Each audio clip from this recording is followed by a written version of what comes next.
الحمد لله العزيز الغفار، والصلاة والسلام على سيد الأبرار.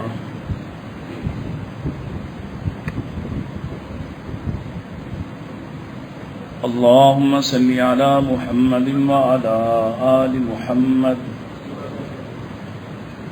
كما صليت على إبراهيم وعلى آل إبراهيم إنك حميد مجيد.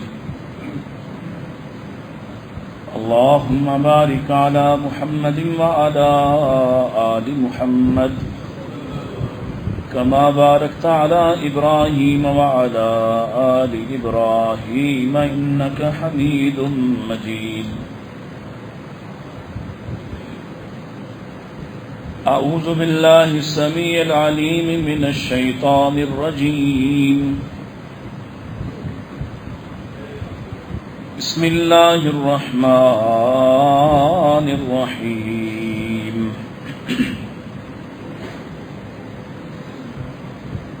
الله ولي الذين آمنوا يخرجهم من الظلمات إلى النور والذين كفروا أولياؤهم الطاغوت يخرجونهم من النور إلى الظلمات أولئك أصحاب النار هم فيها خالدون.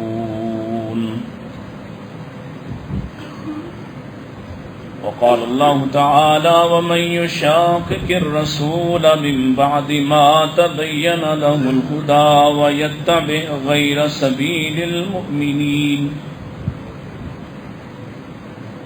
نوله ما تولى ونصله جهنم وساءت مصيرا.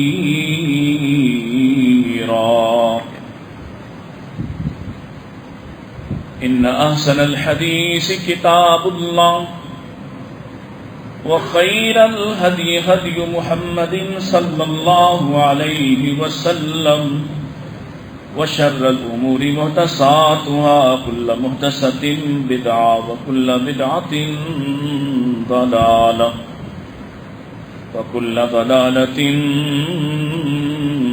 في النار.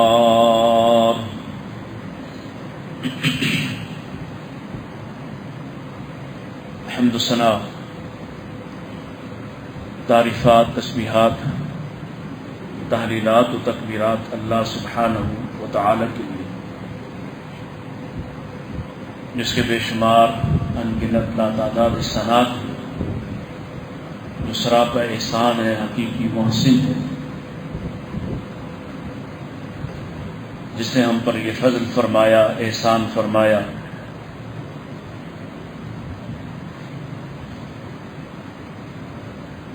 کہ خاتم النبیین کا ساتھ اور نسبت عطا فرمائی. جس نبی کی امت میں پیدا ہونے کے لیے دیگر انبیاء بھی خواہشیں کرتے رہے، اس امت میں ہمیں بنایا، یہ اس کا فضل ہے. اللہ ہمیں اس فضل کی حفاظت کی توفیق عطا فرمائے. درود و سلام امام الانبیاء سید الاتقیاء جناب محمد مصطفیٰ صلی اللہ علیہ وآلہ وسلم. گزشتہ روز ایک فیصلہ آیا ہے جس کی وجہ سے کچھ عرصہ پہلے اسی سال کی فروری اور پھر جولائی میں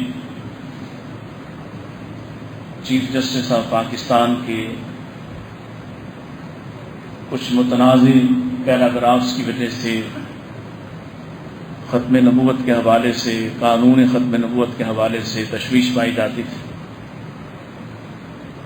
ہم نے بھی آپ کے سامنے اس کا ذکر کیا کہ کسی بھی صورت میں کسی بھی قادیانی کو یہ حق نہیں دیا جا سکتا کہ وہ نبی کریم علیہ الصلوۃ والسلام کی ختم نبوت کا انکار بھی کرے، ایمان والوں کو کافر بھی قرار دیں، نہ صرف کافر بلکہ گندی اور غلیظ گالیوں سے نوازیں، نبی رحمت صلی اللہ علیہ وسلم کے مخالف کھڑے ہوں، اور پھر انہیں مسلمان بھی سمجھا جائے، انہیں مسجد بنانے چلانے دی جائے، انہیں قرآن چھاپنا اور پڑھانا دیا جائے، یہ نہیں ہو سکتا۔ اور گھر سے ترغیب بھی بند کر دیں۔ 1974 سے پوری قوم کا اتفاق، علماء کا اتفاق، اور نہ صرف علماء کا بلکہ تمام ائمہ کا اس سے پہلے بھی اسی بات کا اتفاق ہے کہ اللہ کے رسول صلی اللہ علیہ وسلم کی مثال نذیر بن کر اور ان کی طرح کوئی اور نہیں آ سکتا۔ وحی کا سلسلہ ختم ہوا، اب کسی انسان پر وحی نہیں آئے گی۔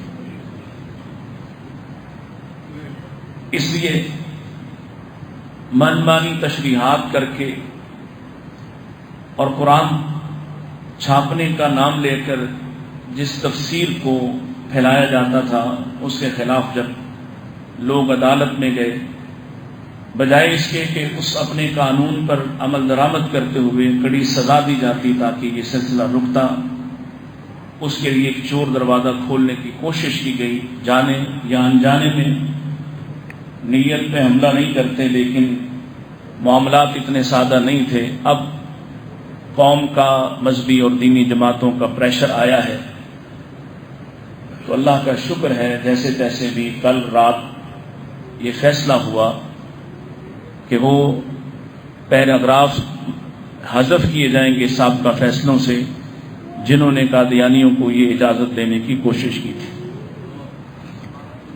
اس پر اللہ کا شکر ادا کرتے ہیں کہ وہ قوم ایک دفعہ پھر کسی سانحے اور حادثے سے اور افراتفری سے انتشار سے بچ گئی۔ یہ ایسا ہوتا کیوں ہے یا کیوں ہوتا ہی چلا جا رہا ہے؟ اس کا سبب کیا ہے؟ جب تک آپ بنیاد کو نہیں سمجھتے اور اس بنیاد کا اطلاق تمام طرح کے اور تمام مکاتب فکر پر نہیں کرتے، اس وقت تک یہ مسئلہ حل نہیں ہو سکتا۔ جیسے ہمارے سیاسی مسائل ہیں، وہ مسلسل ایک ہی طرح کے ہیں، آج کوئی اور زیر عتاب ہے، کل کوئی اور زیر عتاب ہوگا، اور کھیل اسی طرح سے چل رہا ہے۔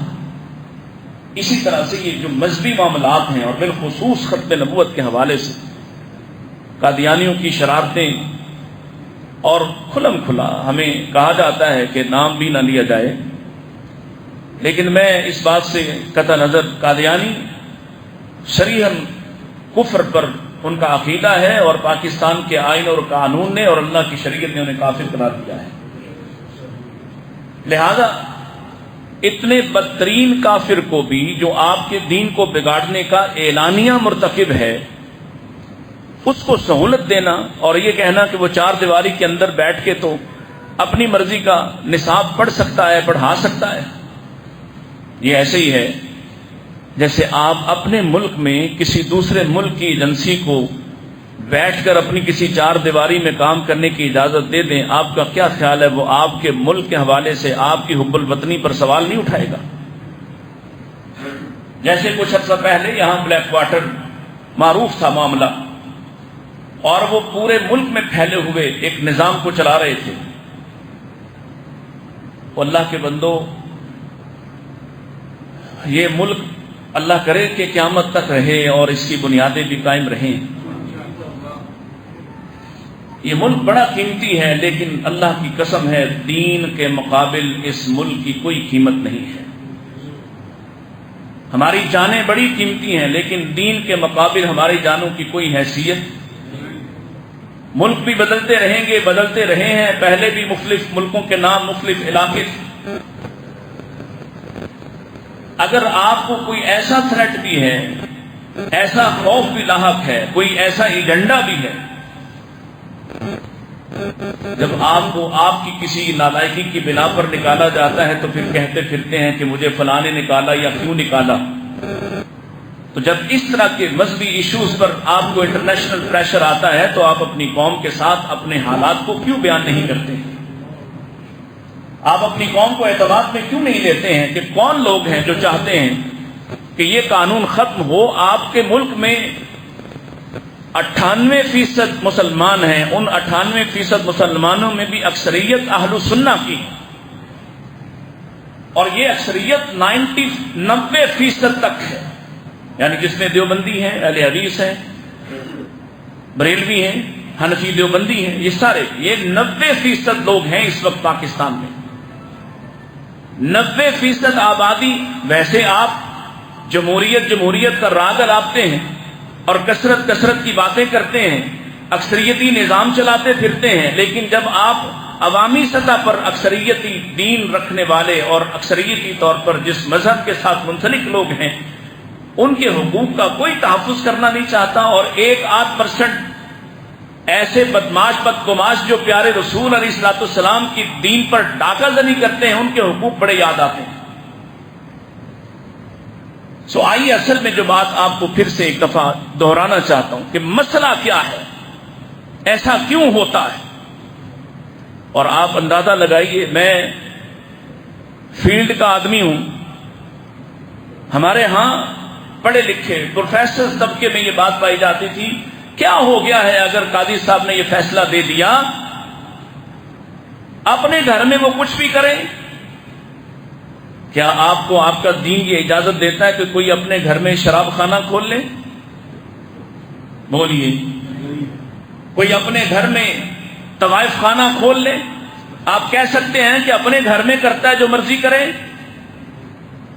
کوئی اپنے گھر میں ناجائز اسلحہ بنانے لگے، آپ چھوڑ دیں گے کہ اپنے گھر میں ہی کرتا ہے، جی ہمیں کیا؟ اللہ اکبر! کیوں آپ منع کریں گے؟ کیوں ان پر حد جاری ہوگی؟ کیوں قانون نافذ ہوگا؟ اس لیے کہ اس کا گھر صرف اس کا گھر کے معاملہ نہیں ہے، بلکہ وہ معاشرے کو متاثر کرتا ہے، اپنے آس پاس والے لوگوں کو متاثر کرتا ہے، لوگوں کو اس طرف راغب کرنے کی کوشش کر سکتا ہے۔ اگر اپنے گھر میں سب کچھ جائز ہے تو پھر یہ اہل سنہ کی جتنی مساجد ہیں، تشیع کی جتنی مساجد ہیں، اہل حدیث کی جتنی مساجد ہیں، یہ بھی ہمارے گھر ہیں۔ یہاں ہم کوئی بات بھی کریں، کیوں اس پر پرچے دیتے پھرتے ہو؟ کیوں اس پر مقدمے بناتے ہو؟ یہ بھی ہمارا گھر ہے نا۔ اگر یہ اصول رکھنا ہے تو پھر تو جو جی میں آئے کرتا پھرے۔ نہیں، ایسا نہیں ہوتا۔ ساری دنیا کے اندر یہی نظام ہے، اور نبی پاک علیہ السلام جو نظام لے کر آئے وہ بھی اسی کا تقاضا کرتا ہے۔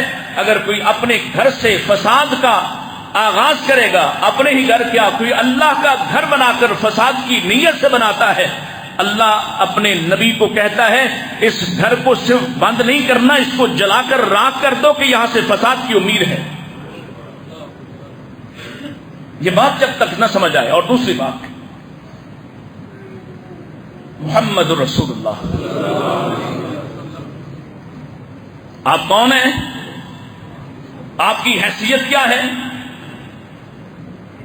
آپ کا مقام اور مرتبہ کیا ہے؟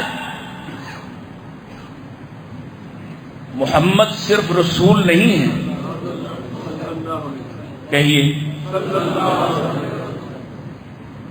آپ خاتم النبیین ہیں، ایسا آخری اور حتمی اور ختمی نبی جس کے بعد کسی بھی طرح کی نبوت آ سکتی، کوئی کسی بھی طرح کا دعویٰ کر سکتا۔ مثلا اگر کوئی شخص جیسا ہوا، امت میں کتنے سارے اب تک مہدی پیدا ہوئے نام نہاد، تو آپ کے پاس میرٹ معیار ترازو کیا ہے؟ کیسے تولیں گے؟ کیسے پرکھیں گے؟ کیسے پتہ چلے گا یہ صحیح ہے یا غلط؟ کوئی بتا گیا ہے نا، کوئی سمجھا گیا ہے، کوئی سارے نشانیاں، سارے راستے، سارے آداب سکھا گیا ہے، کیوں نہیں مان لیتے؟ ایک پارٹی نے ابھی تک غار میں گھسایا ہوا ہے، کوئی مان لے گا؟ غار سے آئے گا؟ نہیں، محمد رسول اللہ بیان کر گئے، وہ کہاں سے آئے گا؟ کہاں پیدا ہوگا؟ کسی کو خبر تک کسی نے پلاننگ کی ہوگی، کسی نے سوچ کر ایسا کیا ہوگا، خود اس کو بھی نہیں پتا ہوگا کہ میں ہوں وہ جس کو اللہ نے یہ عظمت عطا کرنا ہے، میں ہوں وہ جس پر امت اتفاق کرے گی. کیونکہ اگر ایسا ہوتا تو پھر وہ پہلے سے ہی شروع سے ہی اس کی کوئی گرومنگ کرنے والا، اس کو کوئی پروان چڑھانے والا، اس کی کوئی تحریک، کوئی تنظیم، کوئی جماعت ہوتی. نبی کریم علیہ الصلوۃ والسلام اللہ کے پیغام کی بنیاد پر یہ بتا گئے، اور آج بھی اسی لیے نت نئے تماشے کھڑے ہوتے ہیں. ہمارے پاس بڑی آسان سی ایک ترازو ہے، تولنے ماپنے کے لیے فوراً پتہ چل جائے گا بات درست ہے یا نہ درست ہے. اور وہ ترازو کون ہے؟ محمد الرسول اللہ، محمد الرسول اللہ، محمد الرسول اللہ. جو اپنے بارے فرشتوں کی زبان سے سنا ہوا یہ جملہ نقل کر گئے کہ محمد فرق بین الناس، محمد خود ترازو ہے. وہ یہ کہہ دے کہ میں عیسیٰ بن کر آ گیا ہوں، مسیح مسیح بن کر آ گیا ہوں، مثل مسیح بن کر آ گیا ہوں، پتہ کہاں سے چلے گا کہ عیسیٰ کے آنے کا ایک ایک پہلو محمد رسول اللہ بیان کر چکے ہیں. اور آپ کے بیان کردہ کے علاوہ کوئی عیسیٰ بن کر آ جائے اس کو اسی طرح سے کافر اور مرتد سمجھا جائے گا جیسے غلام احمد قادیانی کو سمجھا گیا. عیسیٰ کہاں آئیں گے یہ بھی بتا دیا، کیسے آئیں گے یہ بھی بتا دیا، کس حالت میں آئیں گے یہ بھی بتا دیا. اللہ کی قسم ہے میرے نبی کی خبر اس قدر پختہ ہے، فرمائے عیسیٰ جب اتریں گے ان کے بالوں سے پانی کے قطرات گر رہے ہوں گے جیسے ابھی غسل کر کے آئے.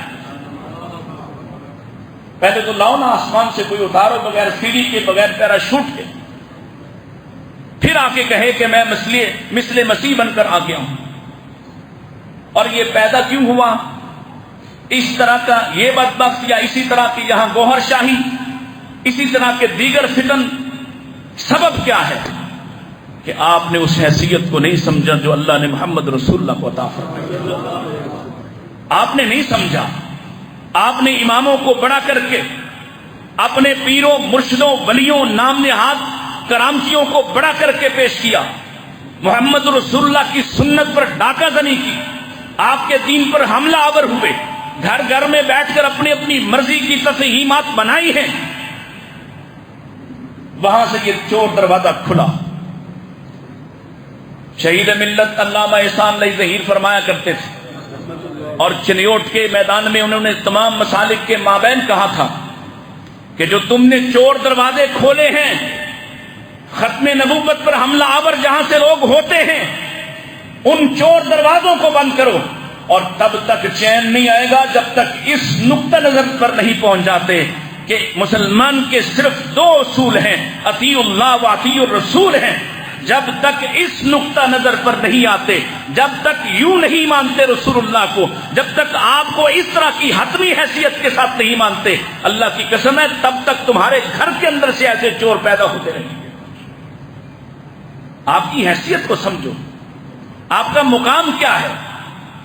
آپ ایسے ہی آپ کو رسول بنا دیا گیا کہ جو مرضی اٹھ کے آ جائیں اور آپ کہیں کہ یہ بھی نبی ہے وہ بھی نبی ہے. اللہ کے قرآن نے آپ کی ایک حیثیت بیان فرمائی، فرمایا وما ارسلناک الا کافۃ للناس بشیرا ونذیرا ولکن اکثر الناس لا یعلمون. ولکن اکثر الناس لا یعلمون. اب بشارت آئے گی تو محمد کے دروازے سے. کوئی نئی بشارت گھڑ سکتا، کوئی نئی بشارت دین کا حصہ بن سکتی، کوئی نئی بشارت پہ کاروبار جما سکتا، کوئی ڈر سنانے کا نیا طریقہ ڈھونڈ سکتا، کوئی نیا ڈر پیدا کیا جا سکتا. ولیکن اکثر الناس لا یعلمون. لوگ جانتے ہی نہیں ہیں کہ محمد رسول اللہ کیا ہے، آپ کیا ہیں. وما ارسلناک الا کافۃ للناس. آپ تمام انسانیت کے لیے واحد رسول ہیں. اور میں نے پہلے بھی شاید کبھی کہا کہ نبیوں کے مقابلے میں آپ واحد رسول ہیں. نبیوں کے مقابلے میں ویسے اللہ نے ان کو بھی رسول کہا ہے. اللہ نے تو پیغام لانے والے فرشتوں کو بھی رسول کہا ہے، انہیں بھی رسول کہا ہے، مختلف لوگوں کو رسول کہا گیا ہے، لیکن نبیوں کے مقابل اگر کسی شخص کو رسول کہا ہے تو وہ محمد رسول اللہ صلی اللہ علیہ وسلم۔ دلیل کیا ہے؟ قرآن کہتا ہے وَإِذْ أَخَذَ اللَّهُ مِيثَاقَ النَّبِيِّينَ لَمَا آتَيْتُكُم مِّن كِتَابٍ وَحِكْمَةٍ۔ اللہ نے جب وعدہ لیا نا نبیوں سے، اس وقت کو یاد کرو، اور یاد کس کو کروا رہا ہے؟ محمد رسول اللہ۔ وَإِذْ أَخَذَ اللَّهُ، وہ وقت یاد کرو جب اللہ نے وعدہ لیا تھا، کس سے؟ تمام نبیوں سے۔ کس کے حق میں؟ کس کے حق میں؟ اور کیا کہا وہاں پہ؟ لَمَا آتَيْتُكُم مِّن كِتَابٍ وَحِكْمَةٍ ثُمَّ جَاءَكُمْ رَسُولٌ۔ اے نبیوں، تمہیں کتاب و حکمت میں سے کچھ دیا جائے گا، میں سے کچھ دیا جائے گا۔ مکمل کتاب لے کر کوئی آیا؟ کتاب کیا ہے؟ کتاب وہ دین، وہ مکمل پیرایا ہے، دین مکمل کتاب۔ کتاب سے مراد صرف قرآن بھی نہیں، کتاب سے مراد صرف تورات بھی نہیں، انجیل بھی نہیں، زبور بھی نہیں، سابق صحف بھی نہیں۔ کتاب سے مراد اللہ کا مکمل دین ہے۔ جب سب نبیوں سے وعدہ لیا اور کہا جب تمہیں کتاب و حکمت دی جائے گی، پھر ایک رسول آئے گا، پھر ایک اور جب وہ آ گیا تو تمہاری نبوت اور رسالت، جن کو اللہ نے نبی بنایا، جن کو، جو گسیٹی کا بیٹا نہیں ہے کوئی، جو اندھا بہرا بولا نہیں ہے، جو مریض نہیں ہے، نسیان کا شکار مریض نہیں ہے، کوئی موف عقل والا بھی نہیں۔ اللہ کی قسم، آدم سے لے کر عیسیٰ تک ایک سے بڑھ کر ایک، حسن میں یکتا، کلام میں یکتا، معجزات میں یکتا، اعلیٰ سے اعلیٰ نسل کے حامل، جن کی طرف لوگ رش سے دیکھیں وہ سب موجود ہیں۔ اور اللہ ان سے کہہ رہے ثم جاءکم رسول، پھر ایک رسول آ جائے گا، اور جب وہ آ جائے تو تم اپنی رسالت چھوڑ دو گے، تم اپنا پیغام پیچھے ہٹا لو گے، تم جو کر رہے ہو، جو کہہ رہے تھے، وہ اس پہ خاموش ہو جاؤ گے۔ کیا کرو گے؟ لَتُؤْمِنُنَّ بِهِ، تمہیں ایمان لانا پڑے گا، تمہیں لازم ہے کہ تم ایمان لاؤ۔ کس پر؟ محمد رسول اللہ۔ لَتُؤْمِنُنَّ بِهِ، دوسرا کام پیچھے نہیں ہٹ سکتے۔ وَلَا تَنْصُرُنَّ، لازم ہے کہ تم مدد کے لیے کھڑے ہو جاؤ، اس کی تحریک کا حصہ بن جاؤ۔ یہ اعزاز اللہ نے کس کو دیا ہے؟ صرف محمد رسول اللہ صلی اللہ علیہ وسلم۔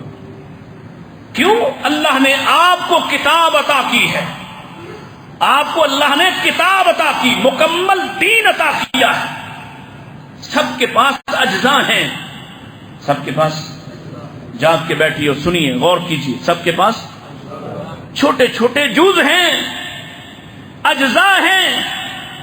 کوئی معاشرے کی کل سیدھی کرنے آیا، کوئی اخلاقیات سکھانے آیا، کسی نے ماپ تول سیدھا کروایا، کسی نے برے کاموں سے روکا، کسی نے لوگوں کو شرک سے روکا، کسی نے آداب زندگی کچھ سمجھائے سکھائے۔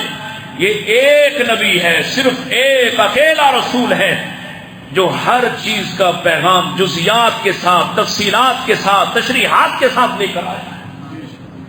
اور یہ واحد رسول ہے جن کی سیرت کو، سنت کو اللہ نے محفوظ کیا ہے۔ اس سے پہلے کسی کی سنت محفوظ، حتیٰ کہ ابراہیم کی سنت بھی تبھی محفوظ ہے کہ ان سنتوں کو محمد رسول اللہ نے اختیار کیا ہے۔ جن طریقوں کو محمد نے اختیار نہ کیا وہ باقی رہے۔ سابقہ نبی کیا کھاتے، کیا پیتے، کیسے رہتے، کیا اوڑھتے، کیا پہنتے، کچھ باقی نہ رہا۔ اور آپ کی زندگی، آپ کے لیل و نہار، آپ کا قول و قرار، آپ کا لفظ آپ کا لہجہ آپ کا ایک ایک لہجہ صحابہ نے کتنے شاندار طریقوں سے بیان کیا. نبی کو غصہ آ جائے، غصہ آئے تو کیا کیا کیفیت محمد پر گزری. نبی کو رونا آ گیا، غم آیا، شدت غم ہو، وہ کیا کیا کیفیت تھی. آپ کے آنسو نکلے، آنسو کس کس کیفیت سے نکلے، کس طرح سے آپ رو دیا کرتے تھے، کن کن باتوں پہ روئے ہیں، راتیں کیسی تھیں، دن کیسے تھے، کھایا کیا ہے، پیا کیا ہے، پہنا کیا ہے. ایک ایک بات محمد رسول اللہ کی محفوظ قرار دی. ہے کسی کا ایسا زندگی کا ایک ایک لحظہ لمحہ کسی بھی نبی کا، کسی بھی ماننے والے کے پاس محفوظ ہو؟ کیوں؟ یہ کتاب ہے، یہ دین ہے. جس کو غامدی گراتا ہوا، نبی کی سنت پہ حملہ کرتا ہوا، یہ ہے وہ چور دروازے جو یہ استعمال کرتے ہیں نبی علیہ السلام کی سنت کو گرانے کے لیے، صرف قرآن قرآن کہنے کرنے کے لیے. کیونکہ اگر آپ سنت کو ہٹا دیتے، آپ حدیث کو پیچھے کر دیں، حدیث پر شک شروع کر دیں، حدیث کو معیار نہ بنائیں، محمد رسول اللہ کی سیرت و سنت کو الگ کر دیں، اللہ کی قسم ہے اس قرآن پر عمل ہو ہی نہیں سکتا ہے. اس قرآن پر عمل، مثال دیتا ہوں یاد رکھنے کے لیے. قرآن نے کہا ان عدت الشہور عند اللہ 12 شہرا، اللہ کے نزدیک مہینوں کی تعداد 12 ہے. کتنی؟ آپ بھی مانتے، کافر بھی مانتے، بکرمی والے بھی مانتے، عیسوی والے بھی مانتے. 12. جس نے بھی دنیا میں کیلنڈر بنایا اس نے مہینوں کی تعداد کتنی رکھی؟ 12. پھر اللہ نے فرمایا منہا 4 حرم، اس میں 4 بڑی حرمت والے، ان 4 کا بھی نام نہیں لیا، یعنی 12 کا بھی نام نہیں لیا، 4 کا بھی نام نہیں لیا، ایک کا نام لیا، صرف ایک کا. فرمایا شہر رمضان الذی انزل فیہ القرآن، ایک مہینے کا ذکر، باقی مہینے کہاں ہیں؟ ان میں سے حرمت والے کون سے ہیں؟ کیسے جانیں گے؟ نہیں جان سکتے. کیسے جانیں گے؟ محمد رسول اللہ صلی اللہ علیہ وسلم آپ نے بتایا، آپ نے بتلایا، آپ نے سمجھایا، آپ نے اس کی وضاحتیں فرمائیں. اسی طرح بے شمار مثالیں ہیں. اللہ کی کتاب تب تک مکمل نہیں ہوتی جب تک کہ محمد کی سیرت اور سنت کو ساتھ شامل نہ کیا جائے.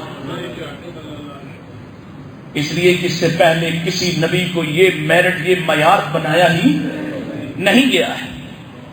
ہر نبی اپنی قوم کے لیے، اپنی امت کے لیے مطاع ہے، اس کی اطاعت لازم ہے، لیکن کوئی ایسا نہیں ہے جو تمام نبیوں کا بھی مطاع ہو. جس کے لیے نبیوں کو ماننا، جن کے لیے لازم ہو، جس شخصیت کی صورت کو، سیرت کو، سنت کو، حدیث کو، قول کو، قرار کو نبیوں پر ماننا بھی لازم ہے. وہ کون ہے؟ محمد رسول اللہ.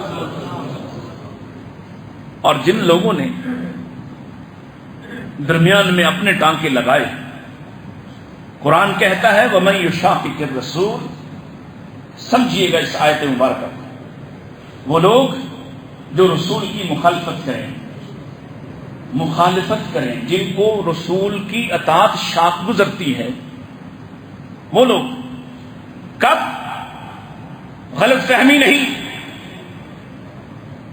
فہم کی کمی نہیں، علم کی کمی بھی نہیں. من بعد ما تبین لہ الہدی، علم بھی آ چکا، فہم بھی واضح ہے، عمل بھی موجود ہے، بینات کے ساتھ ہدایت کا ایک ایک پہلو کھول کر رکھا گیا ہے. پھر اس کے بعد کوئی شخص کہے اللہ اکبر کہ میں نہیں مانتا، میں فلاں کو بڑا سمجھتا ہوں، میں فلاں کے پیچھے چھپ جاؤں گا، میں فلاں کی سنت کو اختیار کرتا ہوں، اپنے ناموں کے ساتھ، اپنی نسبتوں کے ساتھ دوسروں کو وہ حیثیت دیتا ہے جو محمد رسول اللہ کی ہے. اور ساتھ اللہ نے ایک اور ضابطہ لگایا، وَيَتَّبِعْ غَيْرَ سَبِيلِ الْمُؤْمِنِينَ، جاننا ہے تو راستے بھی طے کر دیے، محمد تک جانے کے جو راستے ہیں وہ راستے کہاں سے ہو کر گزریں گے؟ وہ سبیل المومنین سے گزریں گے۔ آج کے مومن اوپر والے طبقے کو دیکھیں گے، اوپر والے طبقے اوپر والے کو دیکھیں گے، اور یوں طبقات در طبقات اوپر چڑھتے چڑھتے لوگ ابو بکر کو دیکھیں گے، لوگ عمر فاروق کو دیکھیں گے، لوگ عثمان غنی سے پوچھیں گے، لوگ حیدر کرار سے جانیں گے۔ جب تک آپ اس سبیل المومنین کے رستے پر بھی نہیں جاتے، اپنی ہی مرضی کا کوئی دین بنا لیتے ہیں، اور ایسے بدبخت ہیں آدھا دین تو اس نام پہ بنایا، حرج کیا ہے؟ حرج کیا ہے؟ یہ کر لوں تو حرج کیا ہے؟ یہ نہ کروں تو حرج کیا ہے؟ میں امام کی اطاعت اور اس کا مطیع و فرما بردار بن جاؤں تو حرج کیا ہے؟ حرج کیا ہے حرج سے اللہ، اور اوپر سے حاضر ناظر بھی مانے ہیں، حاضر ناظر بھی ادھر مانے، ادھر ہی موجود ہیں، اور ایسے بدبخت ادھر موجود مان کر پھر بھی اطاعت نہیں کرتا۔ یہ تو ایسے ہی ہے کہ ایک کے نکاح میں رہتے ہوئے 10 اور کو اپنے ساتھ ملوث کرے اور کہے کہ میں پہلے کے نکاح میں ہوں۔ محمد رسول اللہ کی اطاعت کا دائرہ، اور جنہوں نے سمجھا اس بات کو انہوں نے سوال نہیں اٹھائے، انہوں نے کیا کیا؟ ادھر کہا گیا مصور کھینچ وہ نقشہ جس میں اتنی صفائی ہو، ادھر حکم محمد ہو ادھر گردن وہ نقشے کھینچے، لب ہلتے نہیں جب تک کہ محمد کا کلام سامنے نہیں آتا، اور ہلتے ہوئے لبوں کے سامنے اگر محمد کی کوئی بات پہنچا دی جائے لب سل جاتے ہیں، پھر ہلتے کیوں؟ آپ کی حیثیت ہی ایسی ہے، آپ کا معاملہ ہی ایسا ہے، دم سادے کھڑے ہیں، دم سادے۔ کتنے واقعات آپ نے سنے ہوئے کہ حضرت عمر خلاف فیصلہ کر بیٹھتے، ایک عام ادنا سا صحابی محمد رسول اللہ کی بات کو یاد کرواتا ہے تو عمر فوراً رجوع کرتے، ابو بکر رضی اللہ تعالیٰ عنہ سے خطا ہو گئی، ایک فیصلہ غلط ہو چلا تھا، حالانکہ وہ سنت کے اس قدر پابند ہیں کہ ساری دنیا کی مخالفت مول لے لی، لیکن رسول اللہ کے فیصلے سے اختلاف نہیں کیا، کیونکہ وہ جانتے تھے سب سے اختلاف ہو سکتا ہے، اگر کسی سے اختلاف نہیں ہو سکتا وہ صرف محمد رسول اللہ ہے، سب سے اختلاف کیا جا سکتا ہے، ہر کسی کی بات کو رد کیا جا سکتا ہے، اگر کسی کا قول کسی کا قول کیا کسی کی خاموشی بھی اتنی محترم ہے، اس لیے کہ وہ خاموشی بھی دین ہے، اس کو رد نہیں کیا جا سکتا۔ رد کرنے والے کرتے ہیں، نبی پاک علیہ الصلوۃ والسلام نے فجر کی سنتوں کے حوالے سے واضح کر دی بات، نماز کھڑی ہو جائے اس کے لیے الگ حدیث، فرمایا جب نماز کھڑی ہو جائے اس کے بعد کوئی دوسری نماز ہو سکتی؟ جب فرض نماز کھڑی ہو جائے، اقامت پڑھی جا چکی ہو، امام کھڑا ہو چکا، اس کے بعد کوئی دوسری نماز پڑھی جا سکتی؟ پھر بتلا دیا اگر آنے والا اس کی سنت رہ گئی ہے، سنت پڑھنا فجر کی انتہائی لازم، حتیٰ کہ جنگ کے میدان میں بھی نہیں چھوڑی، سفر میں بھی نہیں چھوڑی، اب کیا کرے؟ آئے اور امام کے ساتھ کھڑے ہو کے نماز پڑھے، نماز پڑھنے کے بعد کہا بیٹھ جائے حتیٰ کہ سورج طلوع ہو جائے، اور سورج کے طلوع ہونے کے بعد ان 2 رکعتوں کو ادا کر لے۔ کچھ روز گزرے ہیں کہ ایک شخص آیا ہے، اس نے نماز آپ کے ساتھ پڑھی ہے، میرے امام لوگوں کو نماز پڑھا کے لوگوں کی طرف رخ کر لیتے ہیں، آپ پیچھے مڑ کر لوگوں کے سامنے چہرہ کر لیتے ہیں، آپ نے دیکھا ایک آدمی آیا، اس نے نماز تو آپ کے ساتھ پڑھی، نماز پڑھی گئی، سلام پھیرا گیا، وہ اٹھا اور اس نے 2 رکعت شروع کر دی۔ اللہ کے رسول نے جب اس نے پڑھ لی تو پوچھا کیا پڑھا ہے؟ پابندی لگائی ہوئی، پابندی لگائی ہوئی تھی۔ اس نے کہا میں نے سنت پڑھی ہے، فجر کی سنتیں ادا کی ہیں، اور میرے امام صرف خاموش رہے، میرے امام صرف خاموش رہے، کچھ نہیں کہا، گویا اپنی پابندی پر اصرار بھی نہیں کیا کہ میں نے تو پابندی لگائی تھی، تو کون ہوتا ہے پڑھنے والا؟ اگر منع کر دیتے رہتی دنیا تک دوبارہ کوئی پڑھ سکتا؟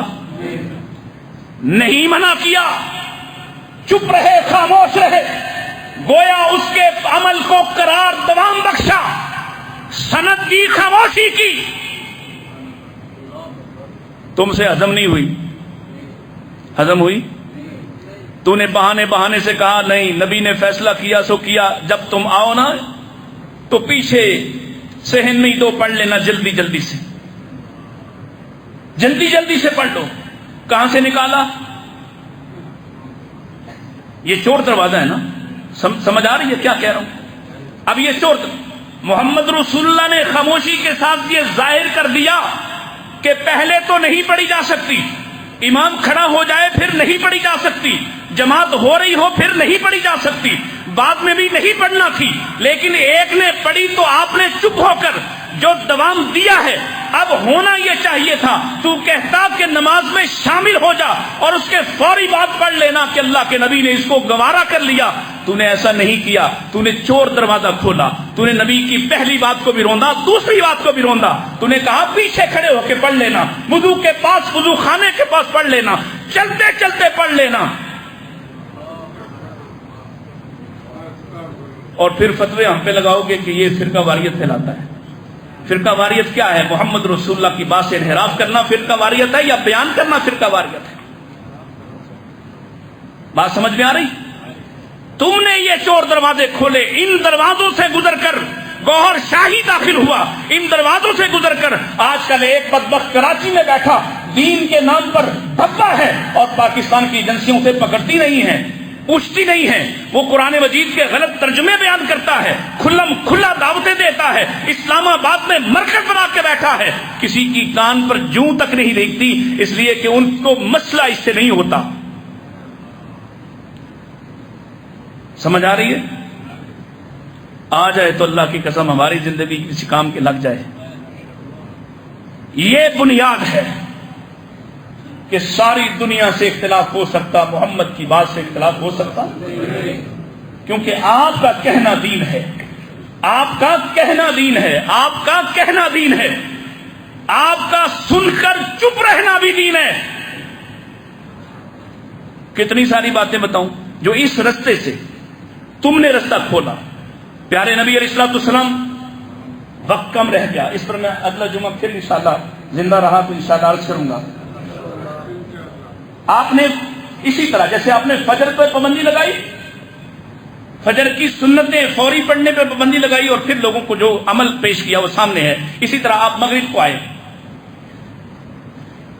دیکھا لوگ آپس میں بات چیت کر رہے ہیں، مسجد میں غلغلہ ہے، شور بپا ہے، بے وجہ باتیں، بے مقصد باتیں، مسجد بیٹھ کر ہاں آپس کے ایک دوسرے کے مسائل بھی سنے جا سکتے، پوچھے جا سکتے، بات کی جا سکتی، کوئی فتویٰ لگا دے تو لگا دے، کاروبار کی بات نہیں، باہمی معاملات کی بات نہیں کی جا سکتی، دین کی باتیں بھی کی جا سکتی۔ جو بات نہیں کی جا سکتی، کوئی لطیفے سنانا شروع کر دے، کوئی بلا وجہ ہنسنا شروع کر دے۔ آپ آئے مسجد میں، شور بپا ہے، لوگ بیٹھے ہیں اور آپ کو آنے میں شاید کچھ تاخیر ہوئی ہے، اور نماز کون سی ہے؟ اذان ہو چکی، اذان ہو چکی، آپ دیر سے آئے ہیں تبھی شور بپا ہے۔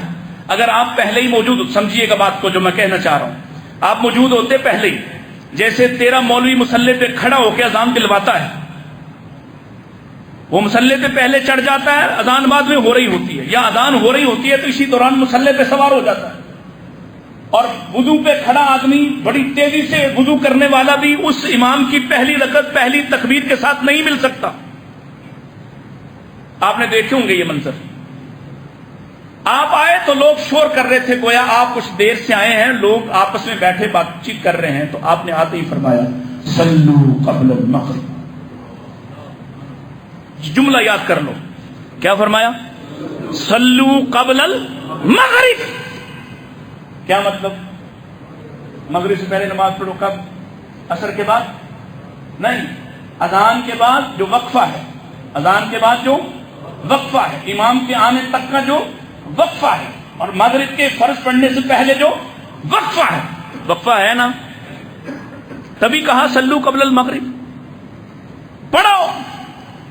یوں بیٹھ کر بات کرنا، شور کرنا، اس سے بہتر کیا ہے؟ 2 رکعت ادا کرو. پھر کہا صلو قبل المغرب، پھر کہا صلو قبل المغرب. گویا 3 مرتبہ جو بات آپ کہتے ہیں انتہائی تاکید والی بات ہے. اور 4تھی مرتبہ میرے رسول نے پیمانہ تھوڑا نرم کر دیا. ومن شاء، وہ پڑھے جو چاہتا ہے، جو نہیں پڑھنا چاہتا اس پر کوئی قدغن، کوئی جرم، کوئی مجرم نہیں ہے وہ. لیکن کیا کرے؟ اختیار کیا کرے؟ محبوب کیا ہے؟ صلو قبل المغرب. اب بھائی صاحب کے گھر میں یہ بات گئی، جس نے یہ سارے چور دروازے کھولے ہیں جہاں سے داخل ہو کر ختم نبوت پر حملہ کیا جاتا ہے. بھائی صاحب نے کہا ٹھیک ہے، نبی پاک نے یہ کہا ہے، حدیث تو صحیح ہے. اب حدیث پہ اعتراض کرے تو پھر بات نہیں بنتی. حدیث تو صحیح ہے، حدیث صحیح ہے، لیکن میں نہیں مانتا. میں کیسے نہیں مانتا؟ میں اس میں سے پہلو نکال رہا ہوں کہ بات صحیح ہے، حدیث صحیح ہے، لیکن مغرب کا وقت کم ہے، لہذا ہمارے نزدیک یہاں نماز نہیں پڑھی جائے گی، فوراً فرض ادا کیے جائیں گے، بندہ پاوے ایک بھی نہ ہو. سمجھ آئی بات؟ کس نے رستہ کھولا؟ نبی کہیں پڑھو، اور کس نے مانا ہے؟ کس نے مانا ہے؟ اللہ کا شکر ہے ہمارے ملک میں کراچی سے لے کر خیبر تک، خیبر سے لے کے بلتستان تک، گلمرگ تک، کشمیر کی چوٹیوں تاؤ بٹ سے لے کر یہاں پنجاب کے وادیوں تک جائیے.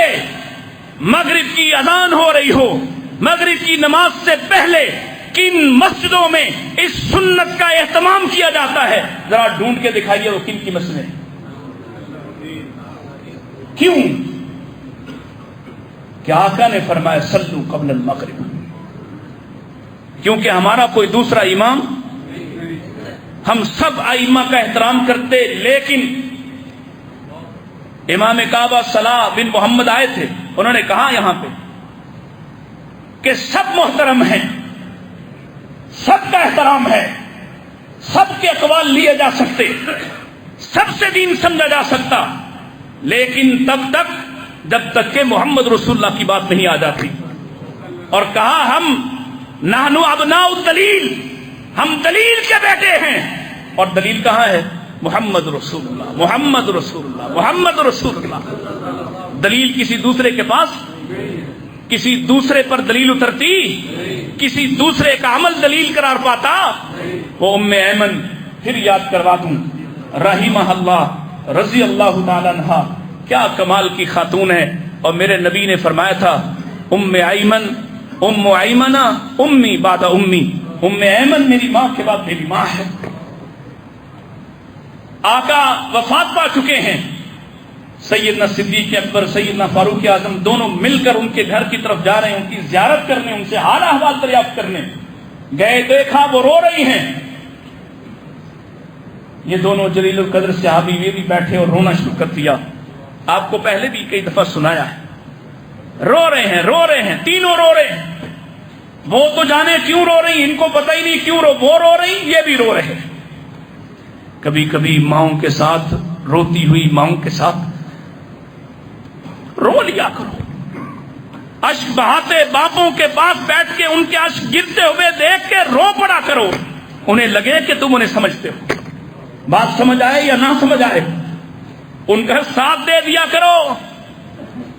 وہ خاموش ہوئی، کہتی ہیں تم کیوں رو رہے تھے؟ فرمایا ہم تو آپ کو دیکھ کر روک دیے. آپ کیوں رو رہی تھی وہ تو بتائیں، سبب کیا ہے؟ اے امت احمد مرسل، تمہارے رونے کا وقت ہے، تمہیں یہ بات سمجھ ہی نہیں آ رہی. ام ایمن کیوں رو رہی ہیں؟ ابھی آنے والا نا موسم، ادھر سے جشن، ادھر سے جھنڈی، ادھر سے کھانے، ادھر سے سلسلے. اور جب پوچھو حرج کیا ہے، آپ کو بڑا چبھتا ہے، آپ نبی کا جشن نہیں مناتے، آپ نبی سے پیار نہیں کرتے۔ ام ایمن سے بڑھ کر بھی کوئی پیار کرنے کا دعویٰ کر سکتا ہے؟ کیوں بھائی؟ اور ام ایمن سے بڑھ کر بھی کسی نے محبوب رکھا ہوگا جس نے 6 سال کے بچے کو گود لیا ہے، اپنے کندھوں پہ اٹھایا ہے، اپنے بدن کے ساتھ بڑا کیا ہے، حفاظتیں کی ہیں، ماں بن کر پالا ہے۔ وہ جو اکیلے نبی کو 6 سالہ نبی کو وہاں مدینہ ابوا سے ماں دفن کر کے وہاں سے مکہ لے کر آتی، اس سے زیادہ بھی کسی نے پیار کیا ہوگا؟ وہ کیا کہتی، سنیے گا ذرا جملہ، کہتی میں تو اس لیے رو رہی آسمان سے وحی کا سلسلہ ختم ہو گیا، اب آسمان سے وحی نہیں آئے گی۔ کیا مطلب؟ اب ہماری کوتاہیاں، ان کے لیے کوئی آسمان سے پیغام آنے والا، اب کوئی نئی معافی کا اعلان آنے والا، سلسلہ ختم ہوا، اب ایک حرف بھی آسمان سے زمین پر نازل نہیں ہوگا۔ صحابیہ کا، نبی پاک کی ماں کا یہ عقیدہ ہے کہ آسمان سے ایک لفظ بھی نیچے آنے والا اب، اور بھائی صاحب نے پوری کتابیں لکھ ڈالی اپنی مرضی کی، قرآن کے ہیلے، حدیث کے ہیلے، حدیث کو کیسے انکار کیا جا سکتا، کون سی حدیث مسلک کے ترازو پر تول کر مانی جائے گی، کون سی نہیں مانی جائے گی۔ یہی وہ چور دروازے ہیں جن سے گزر کر نت نئے فتنے پیدا ہوئے۔ اگر تم اس دامن کو تھام لیتے جس کو صحابہ نے تھاما، صحابہ میں شدید ترین اختلافات ہوئے، لڑائیاں تک ہو گئیں، لیکن کسی ایک صحابی سے ثابت کر دو کہ اس نے کسی دوسرے صحابی کی بیان کردہ حدیث کو اس بنیاد پر رد کیا ہو کہ یہ مجھے سمجھ نہیں آ رہی،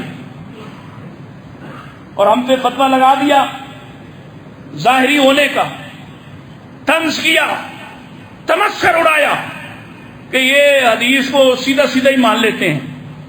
تو کیسے مانے؟ کیوں بھائی کیسے مانے؟ جیسے تم نہ ماننے کے لیے اپنی مرضی کے مطالب اخذ کرتے ہو، ہم تو سیدھا مانتے ہیں جیسے رسول اللہ کے صحابہ سیدھا مان لیتے تھے۔ کوئی نہیں کہتا تھا اس لفظ کا یہ بھی تو معنی ہو سکتا ہے، یہ بھی تو معنی ہو سکتا ہے۔ اللہ کی قسم، جس کے سامنے محمد رسول اللہ کا قول پیش ہوتا وہ دوسرا سانس نہیں لیتا تھا، اپنے عمل کو تبدیل کر لیتا تھا۔ اس طرح سے جب تک آپ دین کو نہیں مانتے، جب تک نبی پاک کی حیثیت اور مقام کو نہیں سمجھتے، بہت بڑی بڑی غلطیاں ہوتی رہیں گی اور یہ تماشے لگتے رہیں گے۔ لیکن جو بھی تم کرو، انشاءاللہ ہم یا ہماری نسلیں جب تک موجود ہیں، اللہ کے فضل و کرم سے پیارے رسول علیہ الصلوۃ والسلام کے دین پر اور آپ کے اصولوں پر پہرا دیتے رہیں گے، اور اسی پر انشاءاللہ اللہ ہمیں موت عطا فرمائے۔ وآخر دعوانا